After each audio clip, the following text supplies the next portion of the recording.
All right, joining me now, very excited, first time on the SI Media podcast, one of the most popular figures in the WWE, the man, Becky Lynch. Becky, thank you for coming on the SI Media podcast. How are you? Oh, pleasure. I'm good. How are you doing? I'm doing well, and I know this is a busy time for the WWE with one of the signature events, Survivor Series, coming up on Sunday, November 21st on Peacock. You have a match against Charlotte Flair, which we'll get into. But I wanted to get into some other things first, because you just recently came back at SummerSlam in August after having a baby. And, it's funny, I was thinking about it. You think, okay, woman, athlete, entertainer, having a baby. We think, it happens all the time. Then I'm thinking, this is not something we see a ton in the WWE, where someone goes off, has the baby, comes back. So how has it been coming back from all that for you and the whole experience? Yeah, so it's not something you see a bunch because we have a crazy lifestyle, man.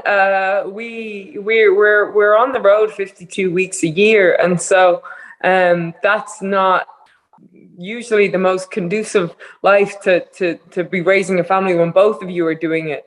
Luckily, we are we're in a great spot that we're able to bring her everywhere with us, and we have help, and it makes a world of a difference, because I wouldn't be able to leave her, man. She's just the best. She is the best.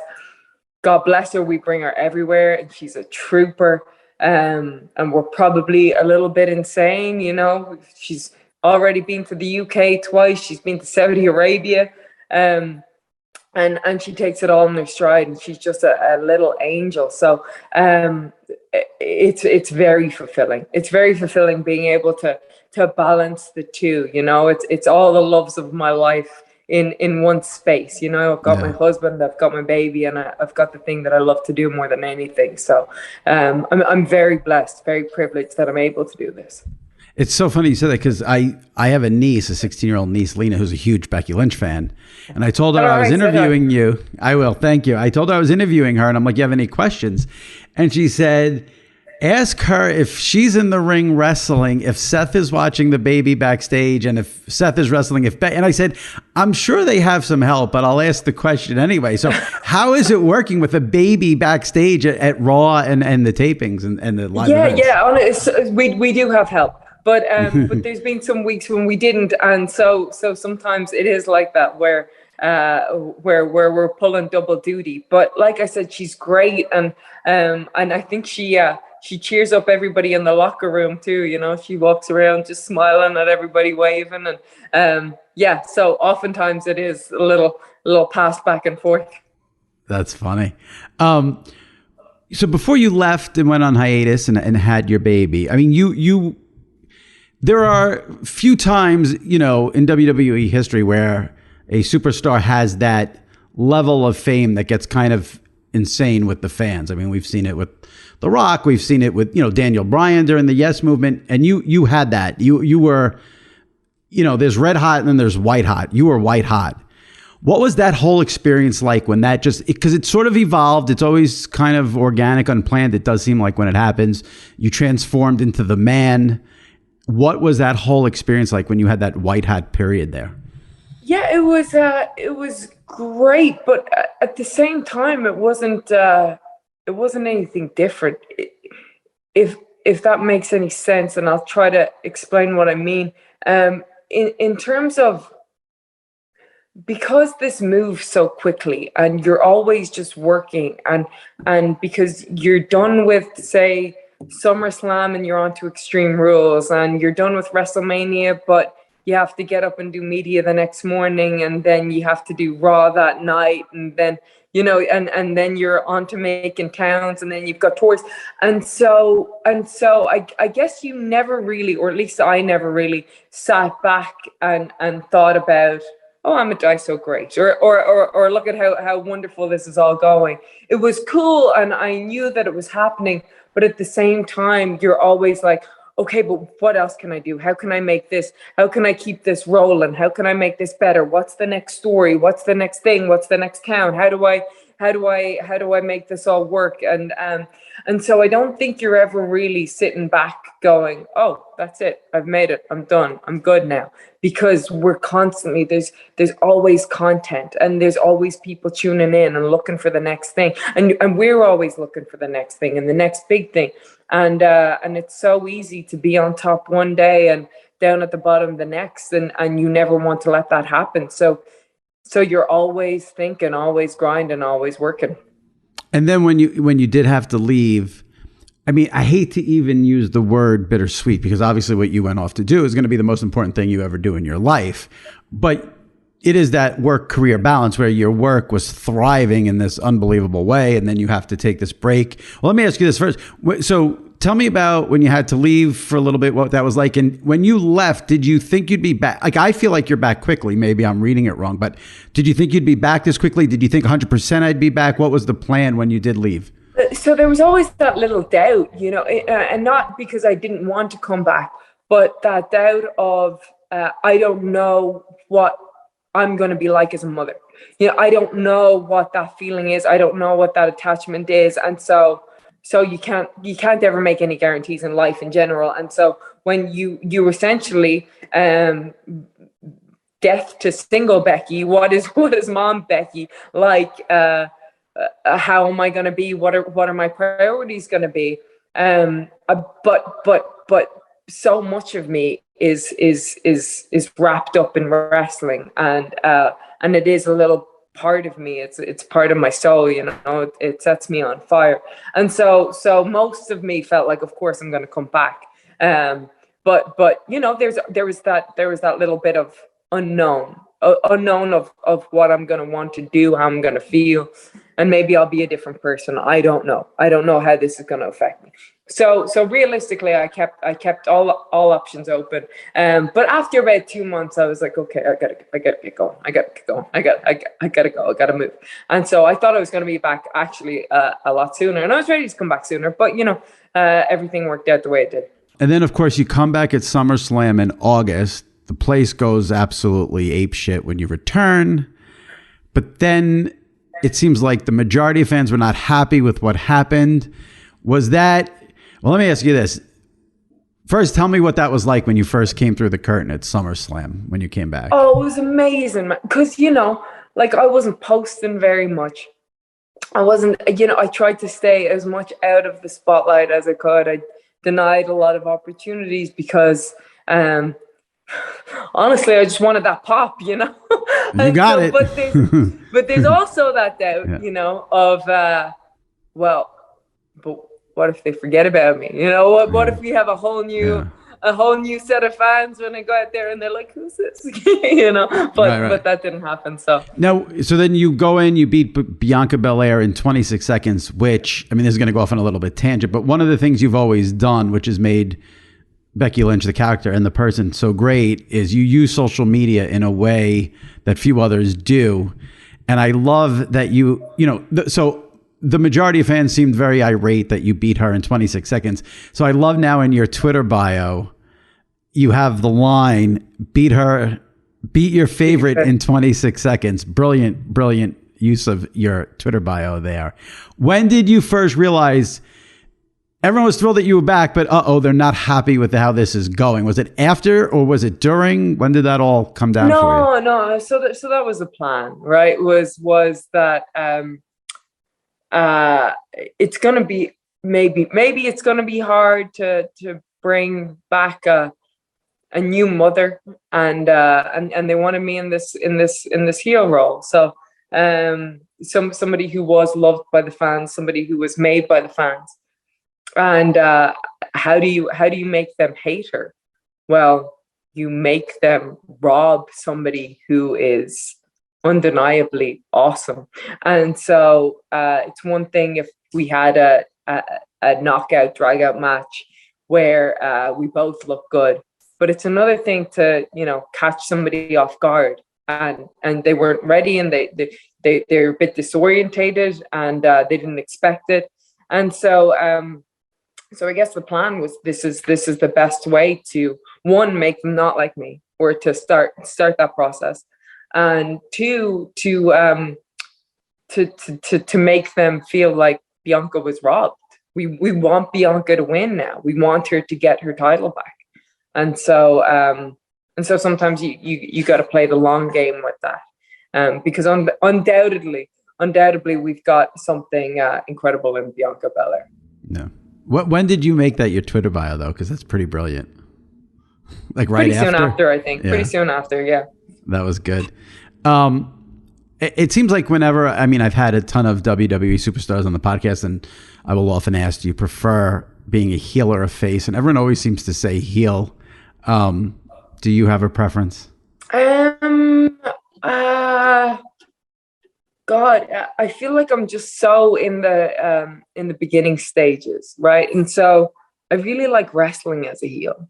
I feel like I can do that really well because I'll bump around like a crazy person, you know, and I'm not scared to look like an idiot.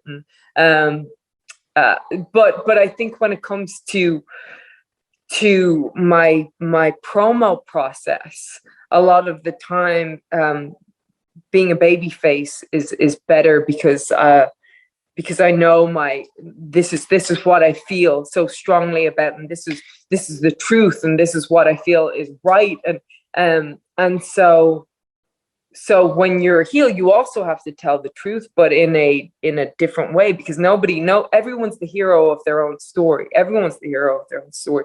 So it's all just a process. And I'm enjoying it. I'm enjoying the ride. I'm figuring out a new role, and I'm trying to be great at it.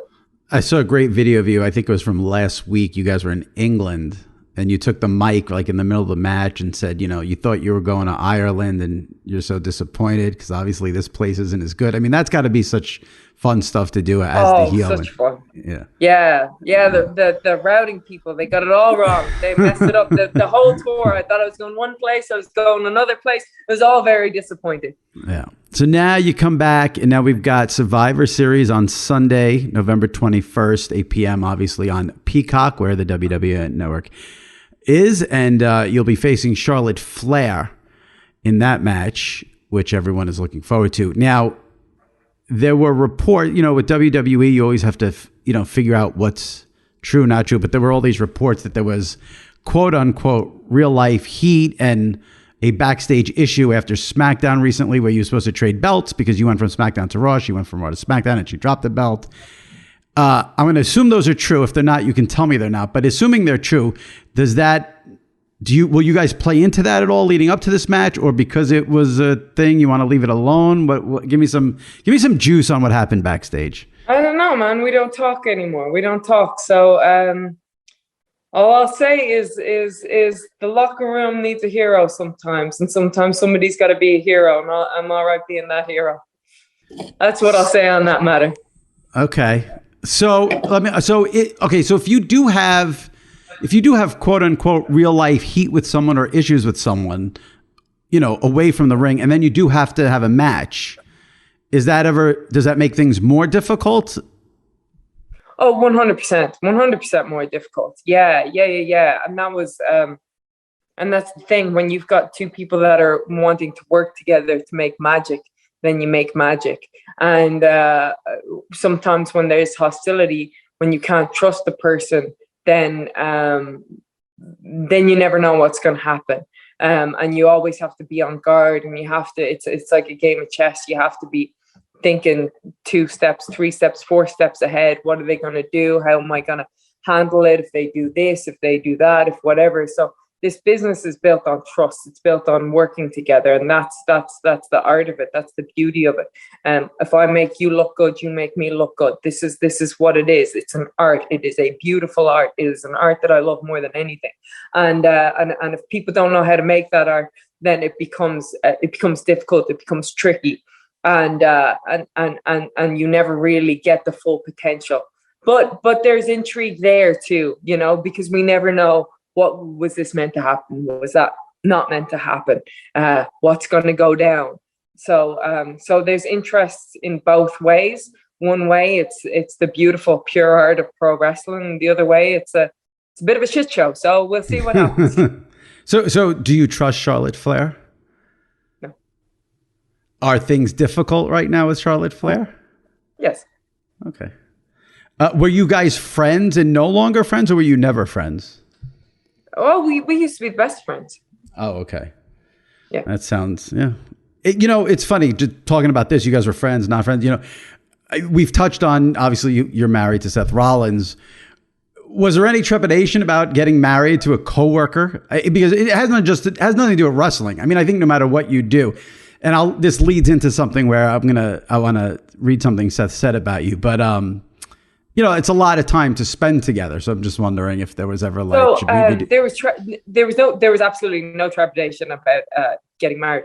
There was trepidation before we even got together. That's what yeah. I don't know about this. We work together and we're friends, but I think as soon as we were together, that was, oh, okay, we're going to spend the rest of our lives together without even talking about it. It was, oh, this is my person. And the great thing is there's no amount of time where I'm like, oh, I'm sick of this person. It's just great. It's so easy. It makes life better, getting to travel with him, getting to experience everything, getting to talk shop, share our problems. It makes life better. Now seeing him as a dad on the road and balancing it all, it's tremendous.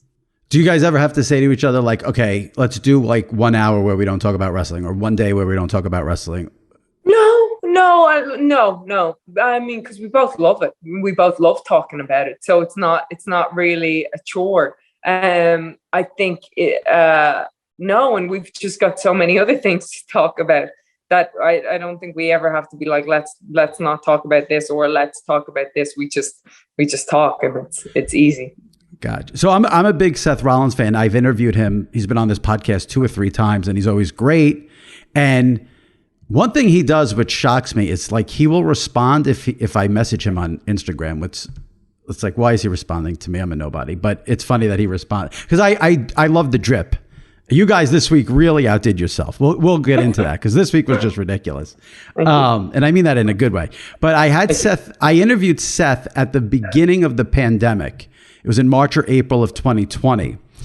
And I asked him, my question to him was, this is an interesting time for couples who probably aren't used to spending this much time together. You and Becky travel together, so you already spend a lot of time together, but this is another level. What are your thoughts on that? So I want to read you his response so you can maybe give him a nice shout out too. He said, I'm going to get a little sappy on you here. She's my best friend in the world. So us having to spend all this time together is great. I have no problem with it. We like the same things and do the same stuff, and we're really understanding of each other's space, so we don't get into arguments or fights. And I know that's a ridiculous sounding thing, but it hasn't been a problem at all. It's been nice to have downtime with her and not have to work, go all the time. Isn't that a nice thing that he said to me? Oh, he's the best. Yeah, but it's true. We've never for a single second had that issue, and it's great. I feel just so lucky that I get to do everything with him.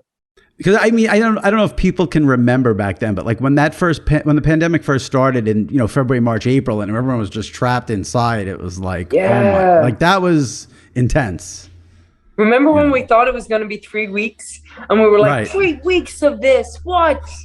Right. Here we are. Yeah. Still I was actually happy when I thought it was going to be 3 weeks, because I worked in Manhattan and live on Long Island. So I'm like, 3 weeks and no commuting. This will be a nice break, and then we'll go back and everything will be fine. And here I am still home. So he did tell me in that interview he was going to try during quarantine to get you to watch Game of Thrones. Did you ever watch it? Oh, yes, we did. Okay. And I think we watched it. We watched it in something stupid like 2 or 3 weeks. Ooh, I think it was 2 weeks. Yeah. I think it was 2 weeks. Yeah, but we had nothing else to do, and we thought this was going to last forever. So we were like, well, we might as well sit on our couch and watch Game of Thrones. Holy moly. Yeah. I was ashamed of myself that I hadn't watched it. And I think everyone was saying like the first episode moved slow. And I was like, what is wrong with you? And then, sorry, now we're getting into Game of Thrones. No, that's fine. But the last season, everybody bitching about it. When you watch it, when you have no expectations of what's going on, if you don't sit there and you've got months to hypothesize what should happen, what will happen, it all makes sense, and it's a great ending. That's my personal opinion. From somebody who knew nothing, somebody who didn't have time to think about it, I thought it was great. I thought the whole thing was just great. I love how fired up about it you are. Is there a show that's on now that you're fired up about? Is there anything current that gets you fired up? Like what's we just finished Impeachment. Oh, how is that? Great. Oh, I wanted to watch it. Yeah. Fantastic acting. Yeah. Just fascinating story. In the is it Edie Falco who plays Hillary Clinton in that? Yes. That's gonna be that's because she's great. The acting in it is Clive Owen as Clinton is fantastic. All right. Speaking of acting, we'll try to get the train back on the track here with you and Seth with the outfits. Yeah. Now, Seth obviously started with the drip became part of his character, which where are these clothes coming from? How long is it taking to get these outfits together? I need some information on the drip. I don't mean to interrupt. I just want to say where was it when you came out with the big red fur coat? Because that was tremendous. That was in Madison Square Garden. That's what it was. Right. Yeah, that was a look. That was a look, and that was all thanks to my friend Troy. Man, King Troy, he's the best. Follow him on Instagram. He's incredible, and he does Kobe's and my stuff. And sometimes I'll find something on Etsy or whatever. And a lot of it, actually, one of the weird things about it is I, as the man, always just dressed in black and this and that, whatever. I, as a human being, wear some weird ass stuff. So, so for me, I like, if I'm coming back, if I'm going to be different than the man, then I want to look the exact opposite. So what is the opposite of the man? It's over the top. The man is understated. She's all black. What's this next evolution? It's the opposite. It's over the top. It's brash. It's big. It's in your face. And so I worked from there. And then just Kobe is he's in a league of his own with his suits. Yes.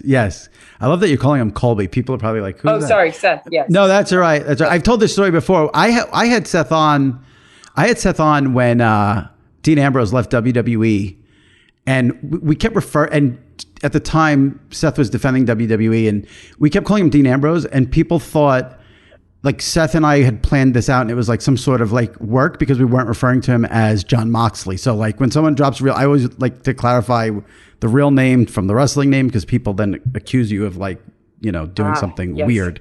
Yes.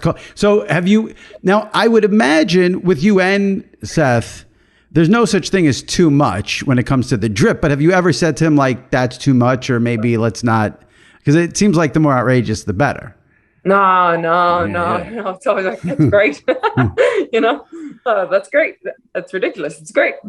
That's what wrestling is, though, man. It's fun. Of course. It's outlandish. It's that's what it should be, How long does it take you to like find the out? Like, how much time do you spend looking for outfits?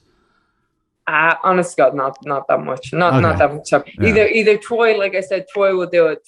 Troy is the man. So he'll either get it for us, or I'll see something online. If I'm scrolling, anytime WWE is at MSG, it's a big deal. So like that night, we got to step it up to another level. And 100%. That was my thoughts. I was like, and it's contract signing, right? So contract signing, I need to come out looking the business. Tell me what it was like for you. I think it was the first SmackDown that aired on Fox, and The Rock came back, and you got to do the opening with The Rock and Baron Corbin. What was that like being in the ring with? I have a slight, you might want to say like single white female obsession with The Rock, so I'm going to try to be calm about it. But so tell me what that was like for you. He's great. He's just so great. Like you look at him, and he's the biggest movie star in the world, and he's got a million different irons in the fire. But he's still, keeps his ear to the ground, and he knows what's going on, and he wants to help us, and he'll always offer his advice and be kind, and he came back and he wanted to help elevate me with that, and so he doesn't need to do that, but he does, and just what an incredible way to be as a human being. It's just it's mind blown. I have so much respect for him. And not a surprise at all, but I mean, you hung with him, went toe for toe. I mean, the segment was great. What is that like when you're done with that and you get backstage? Is that like a huge adrenaline rush?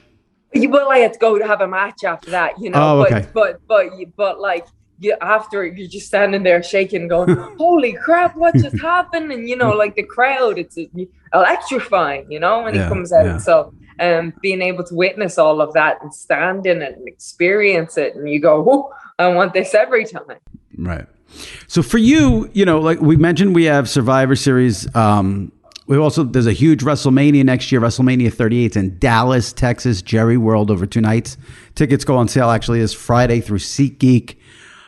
What is the ultimate goal for Becky Lynch when it comes to WWE? Is it just be the champion? Is it be headline WrestleMania? What's the ultimate goal? It once was headline WrestleMania, right? And so, but I've done that, and so you always want to headline WrestleMania, but you just want to make it better. I think if you love this, that's all you want to do is you want to make it better, and sometimes you're at an opposing viewpoint with creative or whoever it is, and you always just are trying to make it better. How do we make this good? What's the next story? How do we make that good? How can we help this person? How can we help that person? And I think that's it, right? It's how do we make this the best thing on TV? That's always the goal, and sometimes we come up short on that.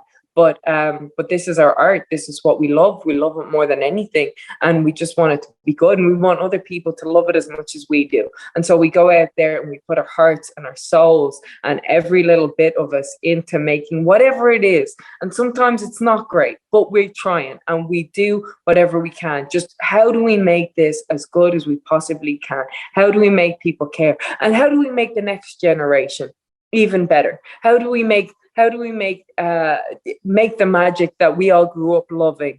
How do we make that for the next generation? And what's this industry going to be like? So essentially, I suppose, long-winded way of saying, just leave it better than you found it, really. Right. Whenever I have a WWE person on, especially for the first time, this is your first appearance with it, I always ask them for a Vince story because there's just, Vince. If you follow wrestling, Vince is the ultimate character. I didn't give you time. I'm putting you on the spot, but is there a Vince story? Anything maybe coming backstage? Something something he said to you? Advice? Something funny? Anything about the clothes? What he thinks of the drip? I probably one of the when Kobe and I did our when we were together on screen, which was very well received. Beforehand, I said to him, I was like, I'm worried that I'm just going to be Seth Rollins' girlfriend. Seth is Becky's boyfriend. And so there's that. That's great. That's the first thing that came great. To the top of my head. So what is your sort of, is philosophy the right word? What's like your mindset on doing an angle or storylines with Seth now as a married couple? Do you think it's better to stay away from that, or what's? So I think now as heels, it's easier, right? Like as good guys, like I'm the man and I'm in my own thing and he's got his own thing, and it was weird, but as like slimy little heels that the two of us are, maybe it's better, but I don't know. I don't think there's any rush to get to that, or there's any need to get that. He's got his own thing going on now with Big E, again, freaking awesome champion, and I got my own thing going on. So if the paths ever do cross, we shall see.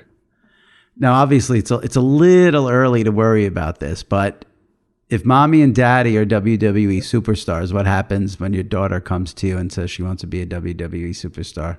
Look, so I think that the automated response is, oh God, no, let's hope not. And then I've gone, well, why? Like, why would I say that? Right. And I suppose we take such a beating, and mentally there's a lot that goes into it. Like like I keep saying it's her art, you know, and it is. And there's something about being being a struggling artist, and that life, the indie life, is hard. Yeah. Like obviously we're in a privileged position where we could put her in front of the right people, train her at the right place, you know.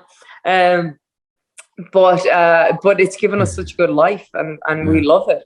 But I think sometimes there's so much heartbreak that goes into it, and there's so much mental anguish, you know, that people don't see.